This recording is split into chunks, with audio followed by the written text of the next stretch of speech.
game I'd like to look at from round 8 of the Tata Steel Masters is Magnus Carlsen against Nikita Vitiugov. Now, going into this round, Carlsen had drawn his first 7 games. Quite extraordinary. So, he was really looking to get his tournament going. Vitiugov, well, having a rough time so far. Hasn't quite recaptured that form he showed in the autumn of 2019. Anyway, without further ado, let's have a look. Carlsen with the white pieces. And it's Spanish. So Carlsen reverting to e4, where I think he feels very comfortable, basically. And the Spanish is an opening that, well, yes, he really feels at home in. Now he's gone for d3. He does like these quieter lines, this modest pawn chain. He doesn't go for one of the main lines, which are pretty over-analysed. And this is a good way of keeping the tension and keeping the game really rich. There's lots of tension there. So having protected this e-pawn, there is now a threat to take on c6 and take the pawn here. So black has to react. So b5. And now d6. So it's like a normal main line, except instead of the rook being on e1, supporting the e-pawn, there's a pawn on d3 supporting the e-pawn. So white isn't going for c3 and d4 very quickly, usually not anyway. But because black has just supported this e-pawn, there is now a threat from black. Black is now threatening to play knight a5 to exchange off this lovely white square bishop that is the key piece so often in the Spanish. So white has to do something about that. Well, you can move the e-pawn either here or one step to a3. For example, you could play c3 to bring the bishop back. But Carlsen goes for bishop d2. A little bit unusual in this particular position, but reasonably well known in this kind of position. The bishop prevents the knight coming to a5, and actually keeps these squares under control, which are quite important in this variation. And white at some moment is going to, pretty soon, it's going to follow up with knight c3 and maybe come in here. But it's kind of a holding move, bishop d2 for the moment. So castles and h3.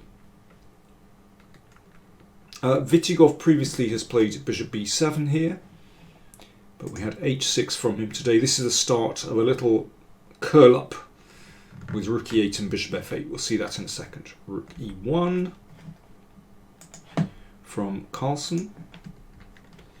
Rook e8. And now a3. Before white develops the knight c3, then it's important to make sure this bishop has a square to drop back to. So knight c3 would allow knight a5. We don't want that. So therefore a3 first. So, well, you could argue, was it really necessary to play bishop d2? You could have played a3 before, but well, the bishop is not on a bad square on d2 anyway. So bishop f8. So the point of h6, of course, was to enable this little curl up with rook e8 and bishop f8, and to make sure there was no knight g5 hit in the middle of this. And also stops bishop g5, which could be annoying sometimes. So finally knight c3. Rook b8 played. Now previously we've seen in this position knight d5. Michael Adams played that and won a nice game. That's quite possible, but Carlsen just dropped the bishop back. He's just holding the position for the moment, actually, and just seeing how black develops his pieces. It seems to me that bishop e6 would be, oops, That's misfired. Bishop e6 would be a sensible move here. And then, you know, white could play knight d5. You could exchange as well and play possibly knight d5. Bishop e6 is kind of normal because this bishop in the corner is often white's pride and joy in the Spanish. But Vitiugov goes for knight e7. So this is, you could say, a slightly more ambitious way of playing for black. The knight is swinging around to the king side. And after knight h4, well, that stops knight g6, of course, because of this pin. And perhaps white is thinking of queen f3 as well. And bishop e6 is still possible here. But Vitiugov, after 20 minutes, goes for g5, which knocks the knight back, and then knight g6. So Carlsen has managed to provoke Vitiugov into quite an aggressive setup. Now, there is a drawback, of course, to advancing the g-pawn, and that's that the f5 square is weakened. There's no pawn that can protect that square. So black has to be just a little bit careful of that. But at the moment, well, it's difficult for white to get a piece there, and in any case it's covered by the bishop. In the meantime, well, black has potentially some kind of initiative on the king side. But let's see how Carlsen deals with this. So first of all, knight h2, so that rules out any pawn advance with g4. Now I think it is possible to throw this knight in to f4. But Vitiugov somehow, at this moment, having played with g5, plays quite conservatively. He went for c6, and he's going for d5. So now Carlsen started this maneuver looking at f5. So d5. Thing is, and the knight came to g3. Thing is, this pawn coming to d5, it doesn't actually change the position that much, because it's very hard for black to maintain that pawn on d5, because it's comes under pressure from the bishop, obviously, and the pawn. But there is potentially queen f3, potentially exchanging on d5 to expose the e-file. And after, well, Vitiugov decided to exchange here. So you can see that that hasn't really affected anything on the king side. The d-file opening hasn't really benefited black. Although he tried here with rook b7. Again, you could throw the knight in here, or maybe c5 to try and block out this bishop. But Vitiugov went for rook b7, so this is an idea, clearly, to bring this rook into the game. But actually it doesn't make much difference to the position. Queen f3, so if queen takes bishop here, then we've got queen takes knight. So let's just come back here. So knight f4.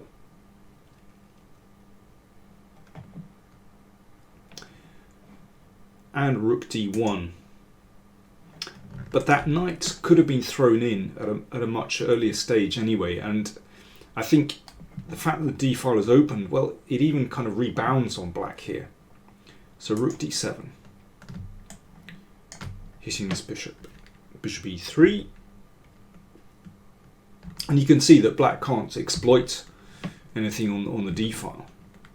And now Carlsen starts to take control after, well, I think Vitiugov's rather inaccurate play. He just looked to be caught in two minds about whether he should be charging forward on the king side or whether to play in the middle. And here Vitiugov exchanged on g4. He could have played c5 here, and there are several moments when he could have done this, with the idea of pushing forward to shut out this bishop. And here, for example, well, c3, c4, the bishop drops back. Well, clearly the bishop situation has not improved here. After c5, it is possible to play c4, which would probably keep this one in the game. But still, you know, black is fighting here. But after knight g4, knight takes played. So you can see now Carlsen has really firm control over the f5 square. Rook d8 played, wanting to exchange pieces to try and just take a bit of pressure off, but no, Carlsen doesn't want it. Rook e1, and in any case it's not a problem because, you know, the entry square here is controlled. So finally Vitiugov goes for c5, but knight f5, and this is uncomfortable. If bishop takes, then pawn takes, and you can see that this knight is now very short of squares. g3 is threatened, winning that knight. So if we come back here after knight f5,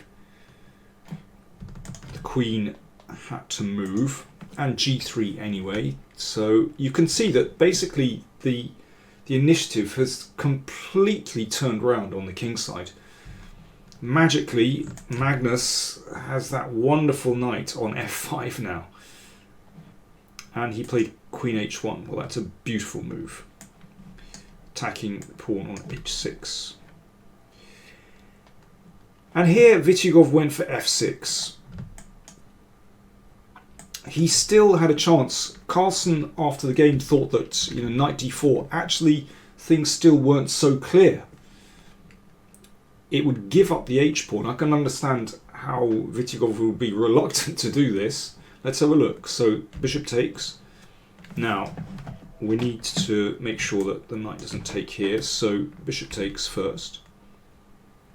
E takes, and now queen takes, which looks terrifying. Seems like white is breaking through on the king side. But actually after queen e7, black just about holds things together. And in the meantime, there's potential to push forward to shut that bishop out of the game. Now white has various tries here. f4 is very interesting.